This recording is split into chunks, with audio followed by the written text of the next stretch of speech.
But I truly thought for the first time in my life, I worked so hard at something.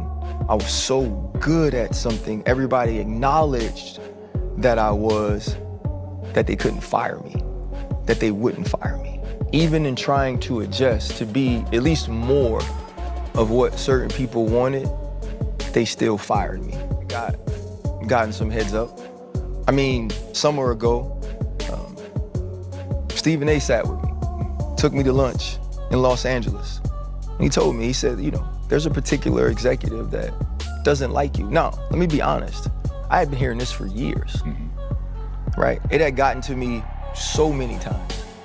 And so having that dinner or that lunch with Stephen A. was just confirmation of it. He's like, you need to go set a meeting.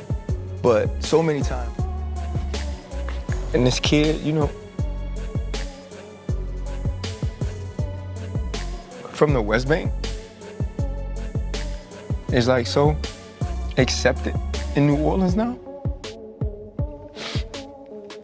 Like, I wouldn't change that, you know, never. You know, like, all I ever wanted to do was be accepted, you know, and want it. So yeah, like. I wanted to jump back into this one because I've linked the full clip in the description so you can watch it from the very beginning. This comes from the Pivot podcast, where Ryan Clark, Channing Crowder, and Fred Taylor sat down together to address everything that unfolded last Monday, the viral moment when Ryan Clark was reportedly let go from ESPN's NFL Live while the show was still actively airing. After a commercial break, Ryan simply never returned to the screen, and almost immediately reports began circulating online that he'd been fired in real time. That combination, the on-air absence and the swirling reports, sent the internet into a full frenzy, with people scrambling to piece together exactly what had happened and why nobody was addressing it directly on air. It's the kind of moment that spreads fast precisely because it's confusing, and some people still don't fully understand why it became as big a story as it did. I already covered this once, and after that video went up, I got some real pushback for my take on Ryan getting emotional during the interview. So before going any further, let me clarify something important. This is their own independent show. It's not affiliated with ESPN in any way. These are three accomplished, successful guys who've clearly built something that's working. They're popular, they're respected, and they're making real moves in the media space. There's no denying any of that. My issue was never with their success or their platform. It's specifically about some context around the situation that I don't think got fully addressed the first time. And that context matters if you're going to have a real conversation about what happened. First, I don't think Ryan should have brought Stephen A. Smith's name into this the way he did. When you publicly say a network executive had your back behind the scenes, you're pulling that person directly into a conversation they didn't necessarily choose to be part of, whether you intend to or not. I touched on this briefly in my original video, but I went much deeper during a live stream afterward, mainly because I figured a smaller audience would be watching at that point, and I wanted to say what I actually thought without it becoming the headline. Here's the situation as Ryan laid it out. Stephen A. had privately reached out to him during an earlier rough patch and basically told him, if things fall apart over there, I've got a 2-day slot for you on First Take, talking football. That's a real, meaningful gesture of loyalty from someone in a position of influence. But going public with that kind of private information puts Stephen A. in a genuinely difficult spot, especially given that he's openly described himself, in his own words, as someone who prioritizes his employer's interests above almost everything else, a company man, as he's put it. I don't agree with everything Stephen A. has said on that massive platform over the years, and there's plenty I've disagreed with, but fairness matters here regardless. He was trying to quietly help a colleague, and revealing that publicly on the internet wasn't the right move. Now, on the emotional part of the interview, people can argue all day that Ryan wasn't specifically crying about ESPN or about the job itself, but realistically, the entire conversation existed because of that firing. That was the entire context. That's the only reason millions of people were watching that interview in the first place. The phrase "broken down" got used during the conversation, and to a lot of viewers, that's essentially what played out on camera in real time.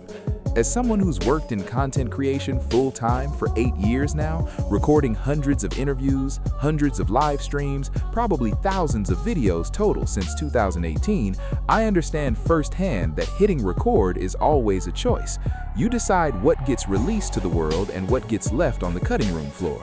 Choosing to share that emotional moment sent a specific message to viewers, whether it was intended that way or not, that the situation had genuinely gotten to him.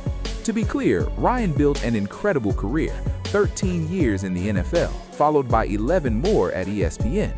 That's a massive, respectable accomplishment by any standard. And yes, the way the situation was reportedly handled seemed harsh, and in some ways genuinely unfair to him as a person and a professional.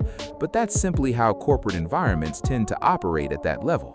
Ryan himself acknowledged during the interview that ESPN is a private company, and ultimately they control every major decision: the scripts, the direction of the network, who stays and who goes. Employees, no matter how respected or accomplished, don't set the internal rules. You can push back publicly, voice disagreement, or call out treatment you feel was unfair, but at the end of the day, the company still holds the final authority, and that's simply the nature of doing business at that scale.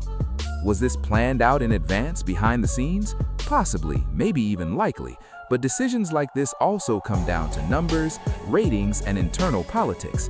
If someone is bringing in undeniable value and ratings, companies typically find a way to keep them around regardless of other friction. That doesn't diminish Ryan's talent or the quality of the work he put in over more than a decade, but if leadership decides the return isn't there anymore, or that certain opinions or topics are creating too much internal friction, they have the power to move on from that person. In a corporation, everyone is replaceable, no matter how good you are at your job. That's not a personal attack on his abilities, that's just reality. Where I really push back, though, is here. Ryan already has an extremely successful platform sitting right in front of him with the Pivot podcast. If that team, Ryan, Channing, and Fred, can't look at each other in that moment and say, "We already have the tools to build something even bigger than what we just lost," then what exactly have they been building toward this whole time? He could have immediately launched his personal channel the very next day, made a statement, and very realistically gained hundreds of thousands of subscribers within a matter of days. That kind of attention is something money simply cannot buy from a marketing agency. He already has the name recognition, an established audience, deep industry relations, and reportedly around $2 million a year in earnings from media work alone. This isn't someone starting from nothing with no options and no way forward. This is someone with a phone full of contacts, executives, athletes, entertainers, other successful business people, resources that the vast majority of people who lose a job will never have access to in their entire lives. So when I saw him visibly emotional on camera, my reaction was never about dismissing his pain entirely. It's completely valid to feel hurt, betrayed, or frustrated after more than a decade with one company. Those are real emotions tied to a real professional loss. But there's a meaningful difference between processing that privately with people close to you and choosing to broadcast that vulnerability to millions of strangers online. Once that footage goes public, you completely lose control of how people interpret it. Some viewers will see raw vulnerability and respect it. Others will see exactly what the company may have hoped people would see, the impression that he'd been broken down by the decision. I lean towards that second interpretation, mainly because of just how much opportunity was sitting right in front of him the entire time he was on camera. They didn't take his name. They didn't take his reputation. They didn't take his relationships, his platform, or his financial standing. They ended one job at one company. And with everything else he still has firmly in place, this felt less like a career-ending moment and more like a setup for an even bigger next chapter, one he could have stepped into immediately instead of sitting there mourning what had just been lost. To be completely clear, this was never meant as a personal attack on Ryan Clark specifically. I'd say the exact same thing about anyone in a similar position with that level of platform, resources, and opportunity already sitting available to them. A job ending isn't the same thing as an identity being erased. The path forward was already right there in front of him. He just needed to take it and run. Let me know your honest thoughts down in the comments. We've got more coming on this from both sides of the story. Stay on your pivot. I'm Big Ant, the spokesman. Appreciate all of y'all for rocking with me. Make sure you like the video, subscribe to the channel, and stay tuned because we've got a lot more coming.